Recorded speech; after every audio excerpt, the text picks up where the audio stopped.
Greg Olsen of Fox Sports joins us again this season, so it's always good to kind of catch up and see what he thinks of his NFL world. What's up, man? Good morning. How you doing, man? It's good to see you always. Yeah, no, I'm good. I'm fired up, man. It's been a lot of fun checking you out at home. Great job as always. Appreciate it. Yeah, look, I think at this point of the season, like I don't like whenever we talk about like the best teams or the season because I feel like it gets replayed out every year and then people forget that they said it every single year. Be like, oh, every team kind of has a flaw. And you're like, well, no kidding. Like that's the whole point of the turnover on rosters. Like even the best teams, you probably think there's something that they're not necessarily great at. But you know, you've been through a good chunk of the league and calling it, and obviously the film work as well. Like, what do you think the cutoff is as far as the best teams? Like it's this many teams, and then it's a different tier. Yeah, I think there's clearly right now the top, right? I think you got to imagine in the NFC. I think right now as things stand, it goes through Detroit. I had a chance to see Detroit. I mean, they're not just beating people. I mean, the game I had, they beat Minnesota on the road, fell down early, failed fourth down punt fake, kind of got themselves in a little bit of a hole, and then their offense just explodes and they go bananas. I think if the season ends now, Jared Goff is the MVP. He has been incredible. I mean, his efficiency, his production, his just all around everything. He's kind of having like a Brock Purdy year of last year where I don't know if people give him like the credit compared to some of the other maybe flashy guys, Josh Allen and Mahomes and Lamar and all those guys. But then when you look at it, it's like his completion percentage is through the roof. His ability to throw the ball down the field is through the roof and everything he does. So I think the Lions are right now the best team in the NFC. And again, they could lose this week. So who knows? In the AFC, until someone beats Kansas City, I don't watch Kansas City and say, oh my God, that's a juggernaut. Yet nobody can beat them. And the teams we think are juggernauts, you know, the Ravens, who most weeks look like they're the best team in the league, they couldn't beat them. And then they get turned around and they lose to, you know, Jameis and the Browns in Jameis's first start, you know, in a Browns team that people had left for dead. So the NFL is kind of a weird year. I feel like maybe we say that every year. But in my mind, I think the Lions are the one team you say week in and week out, I'd have a hard time seeing them just completely collapse. They are a hard team to beat. I think they're the class of the league, you know, halfway through. Yeah, so that's interesting there because you didn't like Buffalo. Buffalo. Yeah. I see more of the NFC. So like they're fresh on my mind. So in the NFC, to me, it's Lions. In the AFC, it's a three-headed race. I don't think this has ever changed with Baltimore, Buffalo, and obviously Kansas City. But Buffalo, the last 2 weeks, has looked scary good. Yeah, no, they have. And they have like the second best point differential in the NFL after the Lions there. But yeah, I mean, no, there's not really anything you said that doesn't like, oh, no, that's crazy. That doesn't make any sense to me. I think the Kansas City part of it that's just so funny is that if any other team were playing this way, you would just go like, I don't think they're that good. Like they're 7-0. You know how in years past you've had some weird. Wasn't there even a Kansas City team that went undefeated like really late? There was a Tennessee team that went undefeated really late, and you were just kind of like, yeah, whatever. But because of the Mahomes factor and the fact that they figured out their offense at the most important time of the year last year, like I don't love what I see from them every single week, but I still wouldn't want to pick against them at any point. And it's the same thing I felt at the beginning of the year. And yet Mahomes technically, if you look at some of those stats, is even less productive than he was in his most disappointing season last year. The only reason people feel differently about Kansas City this year is because exactly what you said about last year. Last year, we called a bunch of their games. They're just fooling people. They're winning with smoke and mirrors. They're not as good. This isn't going to last in the playoffs. The defense is carrying them. How long can the defense carry them? And they won the Super Bowl. So I think now everyone's kind of learned their lesson where it's like, I'm not going to be the guy that stands on the table and says, the Chiefs are done. The Chiefs can't do it. They don't have the weapons. This style of offense of Mahomes just putting everything on his back. It's just hard to sustain. And that's why I said, like, until someone proves come big time moment, AFC playoffs, trip to the Super Bowl on the line, until someone can prove that in those critical moments, they can outduel Mahomes, arguably the best defensive coordinator / defense in football. They've gotten good in like 2 years of young drafting and free agency. They've completely flipped to a defensive minded team. Spags has been one of the best defensive minds in football for decades. And they have the ultimate ace in the hole, which is the best quarterback in football, a generational quarterback, and arguably the best offensive mind that we've seen in decades. So when you have the defense and then you have the head coach as the play caller and the legendary quarterback, your margin for error is just a lot higher than everybody else. You don't have to play great to win every game, and that's what they've done. What did you learn covering Washington for a week, doing the pre-production, the whole thing? Like, what did you learn during that experience?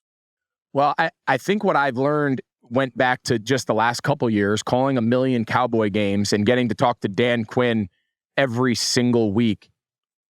I always said, if I was an owner last year and I could pick one of the candidates, and I'm usually the guy that says you have to take an offensive mind, and that's a conversation for another day. Dan Quinn is maybe my favorite coach of a guy I'd never played with, just a guy I've never been in the same locker room with. There's something special about Dan Quinn, his charisma. He's got like a magnetic kind of personality. He's got a little Dan Campbell in him where like when you're around him, you just love everything about him. He's a big personality, loves his players. He's kind of a hard ass, but he's kind of a softie. And like there's something charming about him. He's an incredible football coach. Obviously did incredible things with Dallas's defense over the years, spent a lot of time in production meetings with him. And for him to flip that and get good, they had some good pieces. Rivera left them a handful of decent pieces. They struck gold on the quarterback. Obviously, Jayden Daniels is just as good in person as we thought he was going to be leading up into the game. He has that kind of special quality that you can't scout. You just hope to God you hit it right when you pick them. And they had some good offensive pieces that he inherited, Brian Robinson and Terry McLaurin and a couple of pieces on the offensive line. So they had some dudes. He brought in a lot of new bodies on defense. Obviously, Bobby Wagner, the longtime future Hall of Famer, to bring like that veteran presence and stability. And then Frankie Louvu and Jeremy Chin and free agency kind of pieced it together. So he's the coach of the year. I think that's, again, through week 9, I think it's no question that Dan's the coach of the year. And for anyone who's been around Dan, talked to Dan, seen him coach, seen how much he loves and cares for his players, it's not a surprise. Yeah, I've never heard anybody talk about him and like not like him, at all the different stops. And, it's funny when you look at the Caleb Williams situation in Chicago and then Jayden Daniels going into Washington, you think, okay, well, the receivers, they bring in Keenan, they already have Moore, who was really good last year. They draft Rome. Like there's a ton of stuff that you really like, and maybe not the offensive line. Who knows about the play calling debate of it all. And then it's just as soon as the season is started.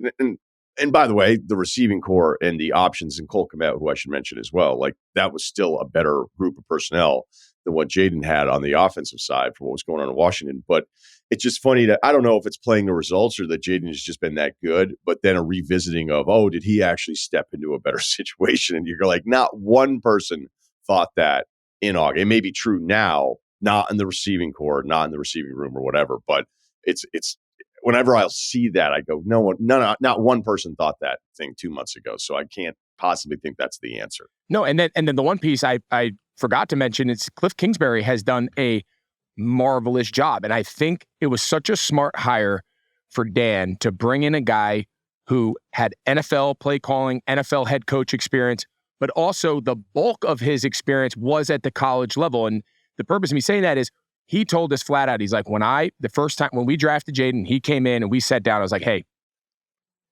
I'm not going to tell you my offense. I'm not going to give you install number 1. I'm not going to tell you our terminology. I want you to give me your best 5 concepts, run, pass, quarterback run, play, whatever it is. Give me your 5 favorite plays from college that you could run tomorrow in your sleep. He goes, so he put together some thoughts. We talked through it. He goes, that was my install 1 at OTA practice number 1. He goes, I didn't install my offense. My first install was the things that he was going to be day 1 comfortable with, had a million reps.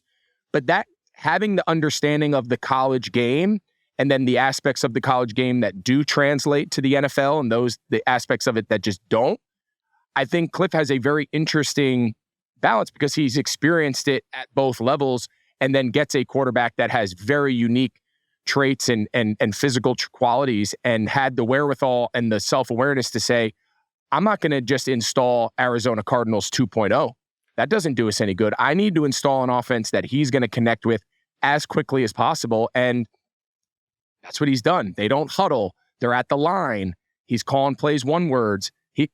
It feels a little bit like he's accustomed to from his days at LSU and obviously before that in Arizona, but like it felt a little collegey, but then they're running NFL style schemes. So it's a nice blend. And I think you got to give Kingsbury a lot of credit. He's done a nice job here halfway through the year.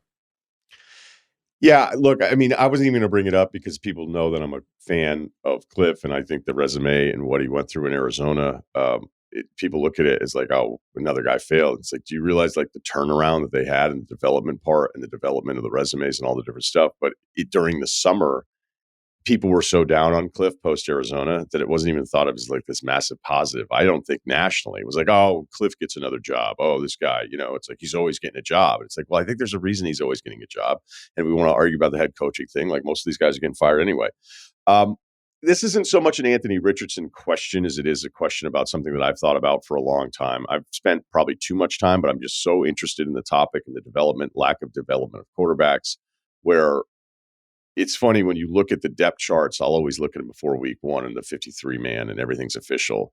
And you'll go like, all right, who's that guy? Like, oh, he was the second or third or fourth rounder taken. And, he just replaced the other second, third, or fourth rounder. Usually it's like a third or fourth rounder because the second rounder is usually a first round quarterback, but you get the point. Like he replaced the other third or fourth rounder that was drafted 2 or 3 years ago that never got any reps, never played in any games, and now he's gone to never be heard from again and replaced by the new guy that probably is not going to get any first team reps. Maybe he steps in if there's some kind of injury. So I don't think there's any question that the quarterback, the NFL eats its own quarterback depth. But when I look at Richardson, who I think to this point, especially last week, like it's just such a struggle. Everything all week long, all of the reps, all the hits, all the stuff everybody else is doing on the team doesn't matter if that guy can't figure it out, which is just the most ridiculous like compromise you have to make when you're on one of these teams with a bad quarterback. So I understand to bench somebody that you're supposed to be developing because it feels unfair to continue to develop when you think your team's okay and all of the work that all these other guys are putting into it. I guess the question here is that do you ever see the NFL getting away from, or maybe will they give up on drafting quarterbacks that haven't started a lot of games in college because the turning the page on these guys this quickly when we don't really know feels like there's no way you can continue to burn resources this way. Oh, I think it's spot on. I mean, you look at guys now, there's the Cam Newtons of the world, right? There's the anomalies. There's the guys that had limited college experience. Cam played, for all intents and purposes, 1 year at Auburn, never lost a game, won the Heisman Trophy, first overall draft pick, and then obviously became Cam Newton. So like there are examples of guys who have spotty, not a huge track record, but over the last couple of years, what we're seeing is the Brock Purdy's, the young players who are coming into the league and finding success and getting grounded and getting rooted, played 48 games in major college football. They threw 3 picks in a game. They lost. They won. They played in the rain. They had good days, bad days. They worked through a lot of the normal things that are going to happen at the quarterback position. The difference was instead of working it out on an NFL level as the number 1 overall pick or the first round pick or whatever pick you are, you work through it in Iowa.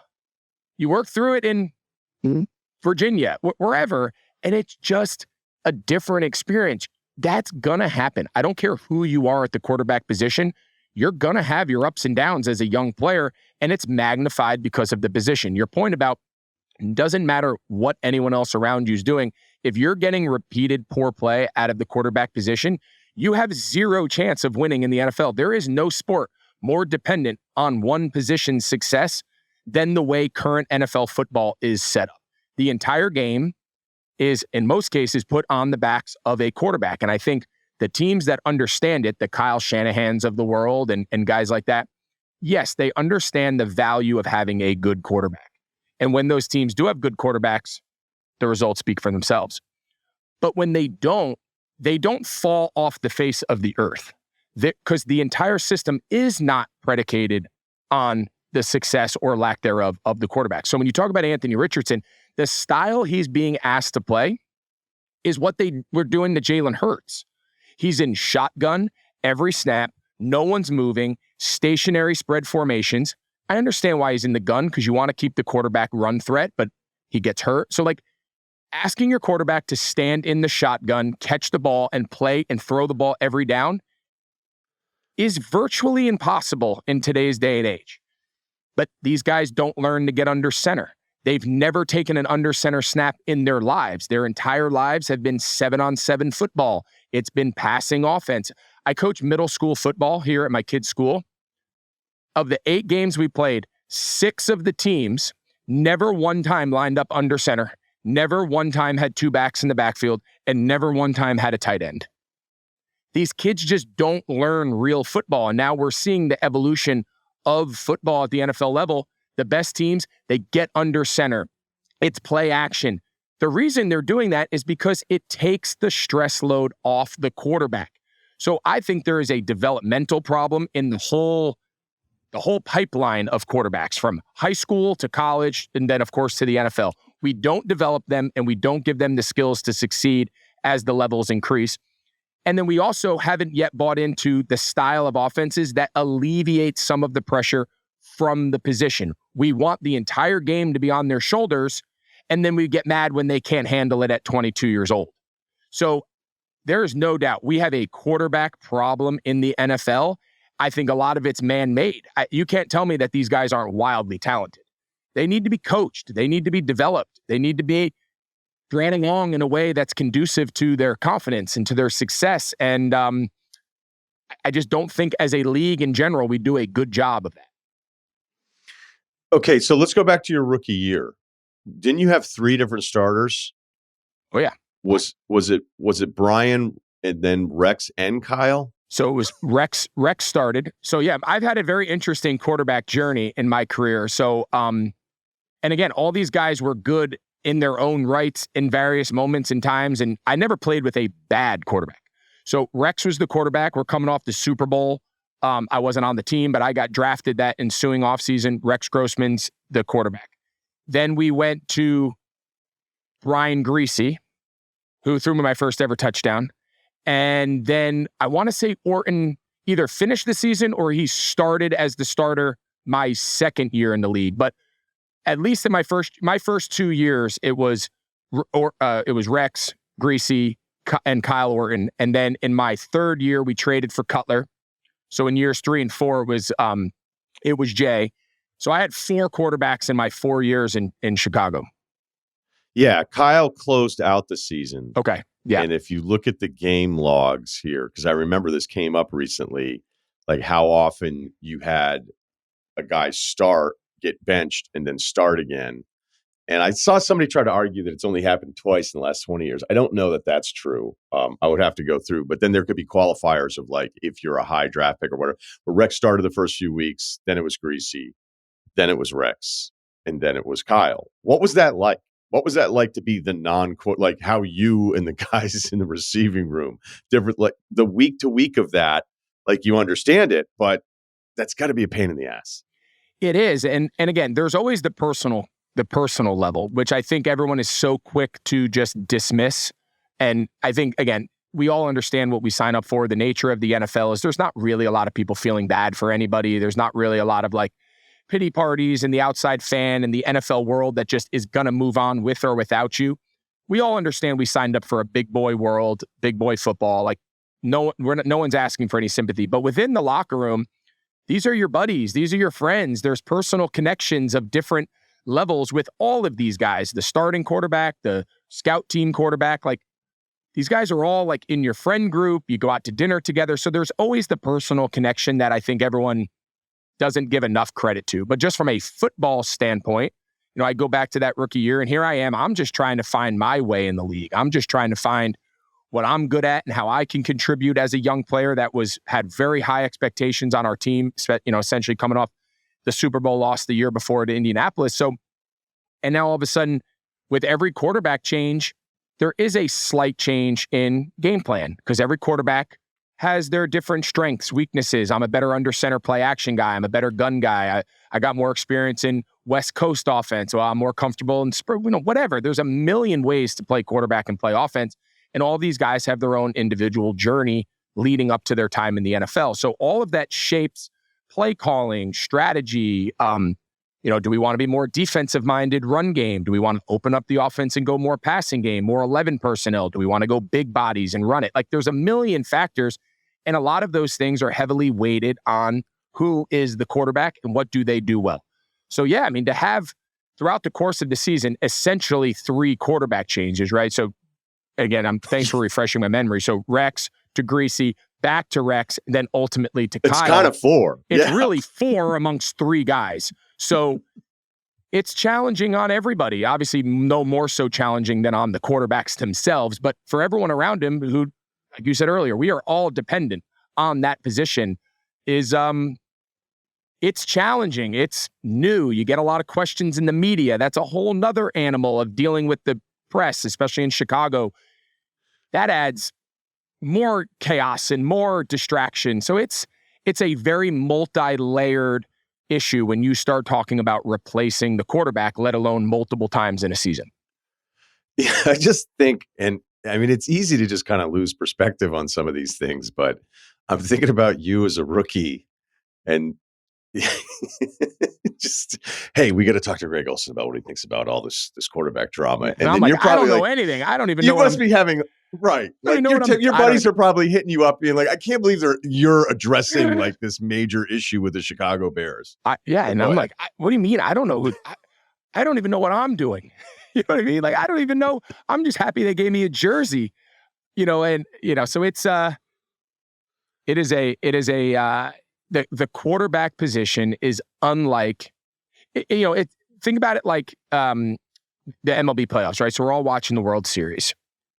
The best players on both teams up until last night, right? Shohei, Judge, they were non-factors until Judge's home run last night.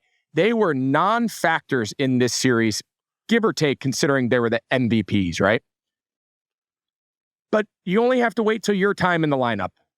And in Judge's case, you just wait until the ball's hit in your direction. And the rest of it's like, okay, everyone else has to do it. The Kansas City Chiefs, for the most part, can't afford Patrick Mahomes going in the tank on a slump for 4 weeks where he just can't complete a pass. It doesn't matter how good the defense is.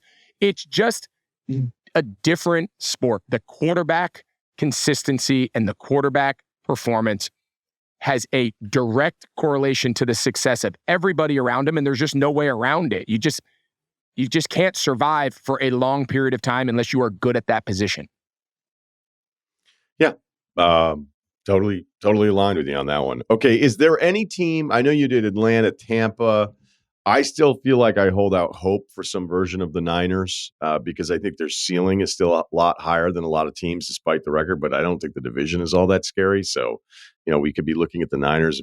If there's like, I could always see this. Basically what I'm saying is I could see this season where it's the last few weeks, they're gearing up, things are healthy, it looks right. And you're like, okay, I don't care what their seed is. You don't want to play them. But can you give me like a non-Baltimore, Kansas City, Buffalo, Minnesota, Detroit team that you really like? I like Atlanta. I don't know if I love Atlanta. I do think just the nature of the NFC South that Atlanta, barring a complete catastrophe, is going to be the South winner. So I think they're going to host a home playoff game. But to your point, you bust your ass all year to get a home playoff game, and chances are you're going to get San Francisco. And with McCaffrey and with that run game, late in the year, you're banged up, and they've kind of been up and down, and they finish, say they finish 10-7, 9-8, but they're a wild card team. That's a losing proposition. You're not. So I like Atlanta. I think they're going to be a division winner. I don't necessarily love them. I love the Lions. I really like San Francisco. I don't love them right now. I think they can play a lot better. I thought they looked good against Dallas. Defensively, they ran around. That looked a little bit more like the San Francisco defense we're accustomed to seeing. Speed, violence up front, running to the ball, generating take. Like they beat up Dallas pretty good on Sunday night. I just got done watching that film this week because I have Dallas this week. Who else in the NFC? I think Seattle's hit or miss. I love Geno as a guy. I think he's wildly talented. I think they are so pass heavy that I think that gets hard at the end of the year. I'd love to see them rely on that. That back is sick, Walker. So I think I'd love to see them. I think they got a shot to be. I mean, they definitely have a shot to be in contention to win the division out in the West. The NFC East to me is very interesting. I'm still waiting to see how the Eagles play out. I think the Cowboys have a lot going on right now, and we can talk about them. I spent a lot of time studying them this week, trying to figure out Let's do it. Because you know what? I'm still at, like, this is the Jay Cutler thing that I've talked about in the past, where I feel like we were almost 10 years into Jay Cutler's career, and we were still talking about what he was or what he wasn't. Mm-hmm. And then at some point, you just have to go, like, I think this is what he is. Like, I think this is what he is. It's not the best. It's not the worst. But we got to stop pretending it's one version of these extremes. And with Dak, he comes in second in the MVP. We know he puts up the huge numbers. It's comical how often it turns out that they've been down this year, and it looks like he's getting all these yards later once they're down 2 scores. And it just happened again against the Niners. Like, I've watched him as much as probably anybody because they're always on. And all those Sunday nights I'd be back in Connecticut, be like, can you figure this guy out? And all the numbers. Tell me what you see, because I think that the answer may be simpler than I realize. Yeah, I think it's a great question. And I think this, again, as we kind of play this exercise out and you go, okay, division by division, who do I love? There's a couple loves, and then everybody else is kind of like TBD. And I think that's why the NFL is so exciting. I think the final 4 weeks of this, you're going to see teams just skyrocket out of nowhere, and you're going to see teams that have been good all year just fall off the face of the earth. And I think that's what obviously makes us all keep coming back and looking back and saying none of us really have any idea, because every team we think is good doesn't turn out good, and every team we think's outdone for broke, they win the Super Bowl. So that's the fun part about this exercise. In regards to Dallas, and I've spent a lot of time watching them this week and really trying to wrap my head around what is different. I called like 9 of their games last year. It was 8 or 9, a couple in the playoffs. Like, I felt like I knew them. I talked to Mike McCarthy more than maybe anybody, had a real good feel for who they were personnel-wise and really what they wanted to be. We'll start offensively.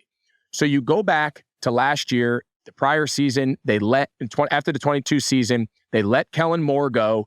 McCarthy takes over the play calling, and he makes it very clear they are going to get back to protecting the ball, not putting the entire game in Dak's hand, cutting down on the turnovers, the picks, the sack fumbles, and being more committed to the run game. They had Tony Pollard, and they're like, all right, we're going to run the ball. We're going to protect Dak. We're going to be more play action. And the season starts last year in 2023. And I went back and looked at some of my notes that I'd written down preparing for their New England game, which was in like week 3, like super early. And it was really good sustaining drives, not able to generate any chunk plays, and they're struggling in the red zone.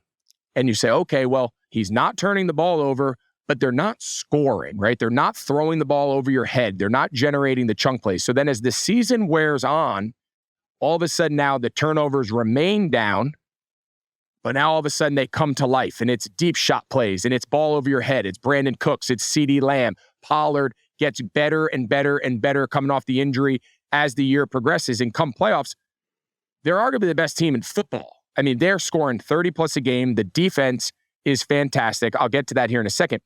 But now when I watch them now, I see CeeDee Lamb, no Brandon Cooks. Ferguson's had not quite the same production as he had last year, especially generating the downfield plays. And the run game is completely non-existent. Everything about the NFL, the number one factor in generating points is your ability to generate explosive plays. You cannot drive 12 plays at a time and then rely on being 100% field in the red zone if you think you're going to score 24 to 30 points in a game and give yourself a chance. It's just not going to happen. You have to be able to score fast and generate chunks. They're trying to push the ball downfield. Dak knows that their underneath game is not leading to really any efficiency, so he's pushing the ball, throwing into tight windows. The entire game is sitting on his shoulders, and the picks and the turnovers from the 22 season that they thought they addressed are back. So I think there's a combination of Dak feels the entire weight of the team on his back. Again, he's in shotgun. They're in spread formation more than anybody. What we're seeing now, condensed formations, under center, early down play action, max protect, give your offensive line a help, easy reads for the quarterback. We're seeing that everywhere around the league. And then certain places are still playing stationary, static shotgun football. And it is just a very hard. That's the difference that I see. Some new pieces up front. The backs aren't really that explosive, but the entire game is on Dak's shoulders, and he knows it. He's feeling it. He's got one real option, and he's trying to chase points. He's trying to push the ball downfield, and he's putting the ball in harm's way. Okay, this was awesome, first of all. And this is why everybody loves you and you're so great at your job. But what I take from that is, like, you still see Dak as an elite quarterback. I do.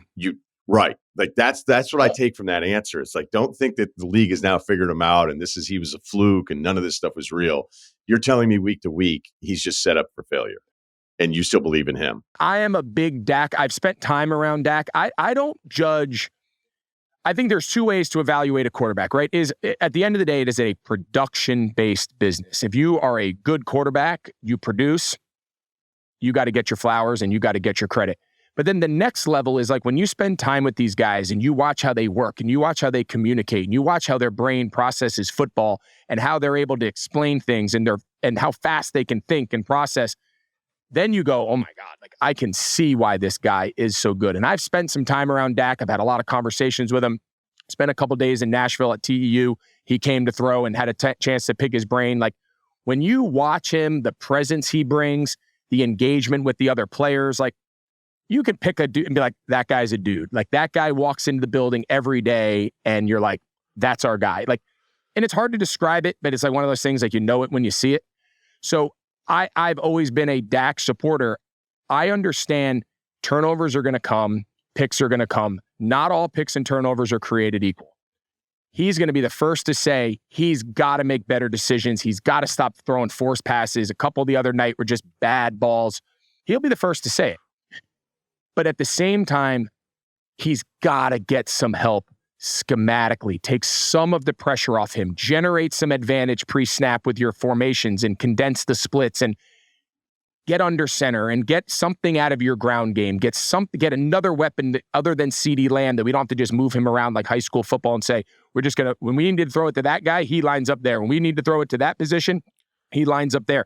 You just can't play that way. This is big boy shit. Like it doesn't work. So I have not given up on Dak the player, Dak the leader. I think there's a lot going on in Dallas that make it very difficult to just function there in general during the week. And I think and now we can get into the defense if you really want to get into it, because that's where I think it really gets interesting. Well, see, now you say it that way, and I know it's going to be interesting. So give us the quick review on the film. I'll make it fast. Do your thing, man. Hey, you don't have to go. This is so good, Greg. You take as long as you need. I don't have any TV timeouts.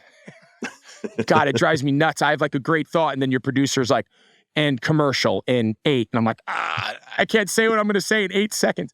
As you could tell, I'm a long talker. But that's why I love podcasts, because we can do this all day. Hey, so, you don't need to apologize to me, man. The first 5 minutes with me on the phone, you don't talk. Like it's just I get my 5 minutes out, and then I'm like, okay, what do you have? It's awful. Do you have anything so before I got to fix up? it.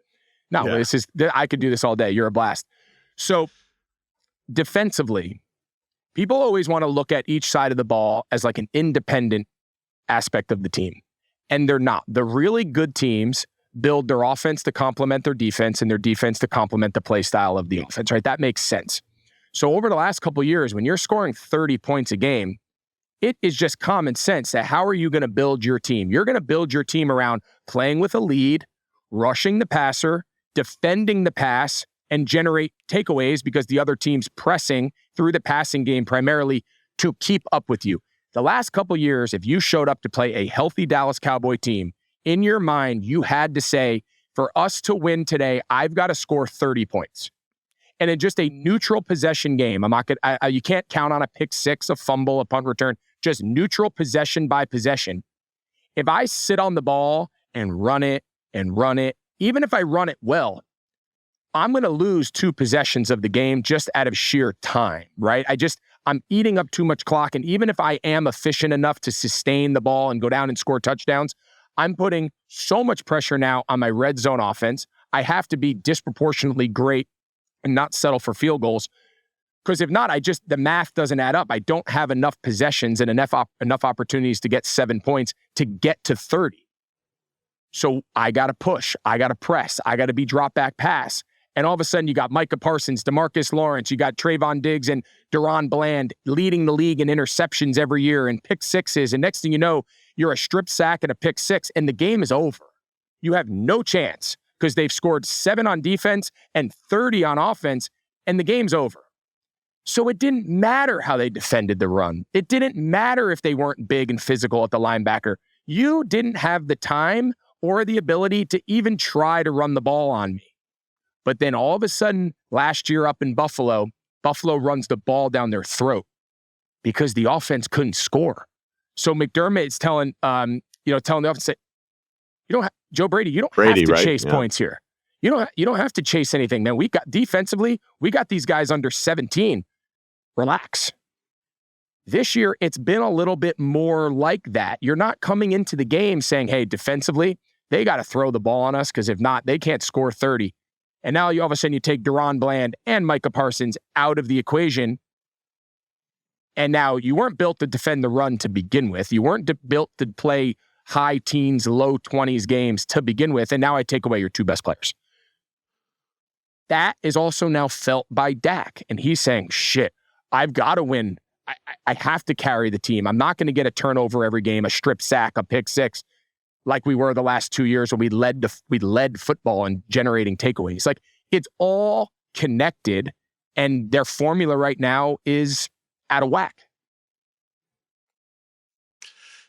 Man, I feel like I should have to leave some money after that one, Greg. That was such a great breakdown. Now I understand Dallas better.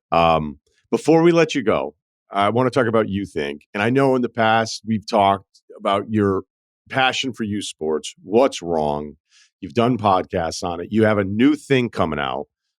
Because a lot of people, we get a lot of life advice stuff from parents, their kids, especially the oldest son, the first kid, or the oldest daughter, the first one running through it. And it's especially some of the parents that maybe weren't athletes growing up, like going through this stuff the first time. I know you're doing something that you put a lot of time into, so I want to make sure you share that as well. Yeah, so our journey through youth sports, I mean, it started, my dad was my high school football coach for 40 plus years, a public school up in New Jersey. Me and my brothers all played for him. We all went off to play in college. But like, I grew up around high school sports. I grew up around towns, rallying around their kids, going to school with the kid who lived next door to, in locker rooms as ball boys, all the way up till I played. Like, that was our life growing up. I experienced sports at that level. We were not going to college football games. I grew up 30 minutes from Giant Stadium. I probably went to Giant Stadium 3 times my entire life. Like, our weekend was youth sports and high school sports. And that was everything we loved. Those were the players we looked up to. Now, really fast forward, I'm a dad, I'm retired. I made a career playing sports. And now I'm raising 3 young kids, 2 boys and a girl, and they're entering competitive sports. They're in middle school. Like, it's getting pretty serious, as crazy as that sounds. Like, it's getting pretty serious now at that age. And I'm sitting up with my wife saying, like, I don't know what to do. Is this enough? Do we need to practice more? Do we need to get a trainer? He's falling behind. He's excelling. Do we need a better team? But he likes his team. Like, and we would go to dinners, and every family, every parent, the conversation after like 2 hellos was like, what are you guys doing this season? How is your sports? How is the coach? How much are you practicing? Do you have a private trainer? So with that being said, we said, you know what? There's a lot of information out there that families and young athletes and parents and coaches really could benefit from, because they can't come have conversations with professional athletes and parents and coaches that maybe some of us can for guidance. We need to bring those conversations to them. So that was the inspiration behind You Think. I did a 40 some odd interview podcast series. And through that, we said, okay, there's more here. There is a platform around youth sports in the content space that we can bring other collaborators, other content creators, not just myself, and really further these conversations. And that's what You Think has become. We launched this fall with Michael Gervais, who's like a world-renowned sports psychologist. He works with he was with Pete Carroll at USC. I met him when I was in Seattle, Olympics, everybody. He's a rock star. We just released that 4-part series, 4 or 6, I can't remember how many we recorded. And the idea being, we're going to continue to elevate through all different aspects of the youth sports experience, conversations with athletes, Olympians, coaches, mental health specialists, performance coaches, all the different subspecialties that make up this ever-changing, complex world. we're going to bring those conversations and those interesting pieces of content to people who are all living the same life. And then in next year, there'll be an e-commerce component. We'll be able to streamline through those content, pieces. We'll be able to bring people into our platform, and you can do your team store. You can get your merchandise for your school's, equipment for your school's lacrosse team and custom gear that you'd wear all week, but now it's got your son's travel ball team on it, and just kind of bring like a more streamlined e-commerce aspect into that. So it's kind of a content commerce play. Right now, the big focus is on just the content, quality, education, very interesting. And we feel it has a lot of upside because there's a lot of people that are living that reality every day. We should have you back just do life advice for this. If you want to do life advice for parents that are asking about youth sports. No, I need life advice. I am the first to admit that we spend a lot of time in the youth sports space, Ryan, but I don't always get it right. I'm learning how to coach my own kids, how to parent my own kids, how to coach your kids, how to coach other people. Like, it's tough, man. It's hard. I think back to like what my dad was like with the other coaches. Yeah. And then when I think about like how my friends are with coaches and then my friends that coach, like I talked to one of my friends, I was Todd Walker, won a College World Series at LSU. And then he was coaching like one of the most prestigious high schools, baseball wise. And he was a buddy, and he'd just be like, man, it's really tough. It's really tough because it's just not about the baseball, It's so hard. It just gave me a different perspective. I'm like, how could anybody, like this guy played in the major leagues, like you played in the NFL, and there's probably still a dad somewhere going, Greg Olsen doesn't know what he's doing. It's not so much that people question how much you know about the sport. I think people, they come to give them the benefit of the doubt, right? Yeah. Okay. I think not everyone is comfortable with different styles of approach. And listen, I'm the first to admit the style that worked for me my entire life was nothing's ever good enough. Got to work harder. Great game, bad game. Monday, it's back to work. Improvement, development. And like our motto of all of our youth sports teams is, we might not be the best team. We never talk about how many games we win. We never talk about what our record is. That is never discussed amongst the kids, the parents. We make no promises. Our motto is, can we get better the longest? That to me is the entire premise of youth sports. Can you improve indefinitely? But in order to do that, there's discipline, there's accountability, there's telling the truth. And kids don't love hearing the truth. They're not used to it. It feels personal. It feels like an attack. Once the kids come around that like you're doing this from a place of love and investment and like I'm living and dying with your development, and that light goes on and they buy in, that's where the magic happens. But along the way, people think it's too hard. People think it's too tough. People don't like hearing the truth about where their kid stands and what they need to do to get better. And you weren't on time, so you didn't start. And like all these life lessons, people are a little uncomfortable with that at times. And it takes some give and take. And I'm not for everybody. My youth teams are not for everybody, and that's okay. So you think that's what you would look up, and it's 6 episodes. We had great conversations. Mick Cronin, the UCLA basketball coach, we had some really cool conversations from the standpoint with Dr. Gervais of human performance, mental health, best practices of overcoming adversity. So less about how to dribble, how to shoot, how to score, how to tackle, and more about like, what is the mental battle that people, whether you're 6th grade or you're an all-pro NFL player, like what is that? What do the best players do to handle failure, to handle success, to handle routine? All of those best practices rolled up into some really cool conversations that I think people are going to get a lot out of. Yeah, I would agree. And you're just great with the message, man. And great on the football as well. So enjoy the rest of the season. Hopefully we can catch up again, man. This was great. Thanks. Yeah, Greg. look forward to it anytime.